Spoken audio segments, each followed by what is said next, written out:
My sister Simone has death in her heart. She is the window through which I first glimpsed the past. Nationless, sexless, unrooted, eclectic, her very name puts things out of perspective. She makes me feel like a schoolgirl.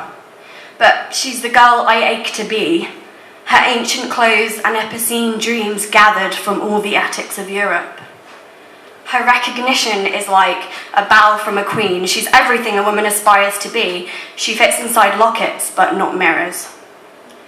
My sister Simone is a half-vanished fresco. She is the black and white and grey of masonry and marble, the overmixed palette, the illusion and illusion of spectrum. She is the warp and the weft.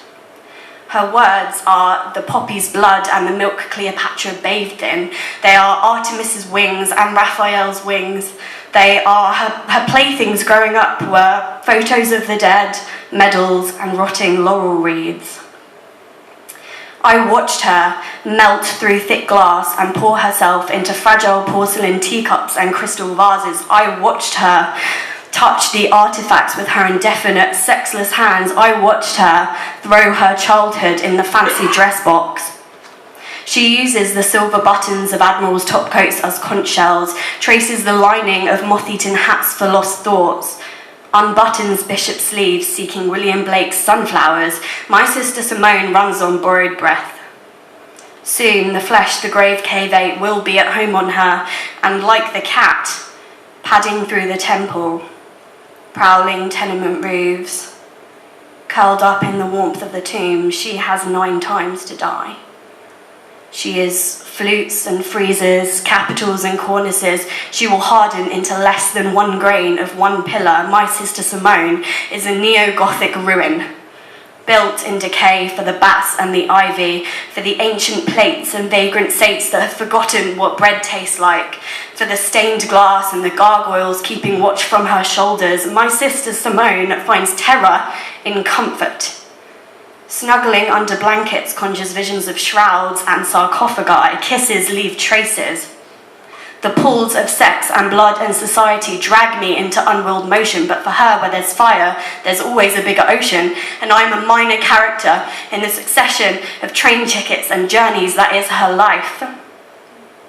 My sister Simone, who cups lovers' cheeks like Grecian urns, who cowers at kitchens and gas meters and drafts under the door, who haunts churches and stations, asylums of the aimless, who will run down in a train or a gutter or a hotel bedroom, who is cut after an unlivable pattern. My sister Simone is detritus. She broke away from a mass of alcazars and temples and pretty silver vinaigrettes and wandered lost into the earth's harsh gravitational field. She chases after kings and czars and visits the graves of dead presidents. You can hear in her voice echoes of Robert Browning and see in her gait the spirit of Joan of Arc, but she's merely an epigon, an aide-memoire, and some may say a fraud. My sister Simone has been fighting her horrid life the same way an antelope fights a hungry cheetah. Desperate, and not really a fight at all. Death will find her alive.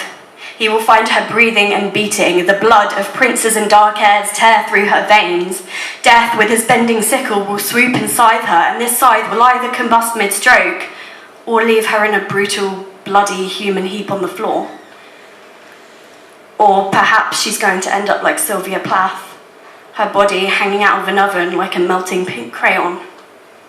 Look at all these objects, her corpse would cry. The oven, the 4 walls plastered with tape and quilts and bits of clothing, and now me. I am a relic, a surviving memorial of something past. Now take me to my grandmother's attic. Thank you.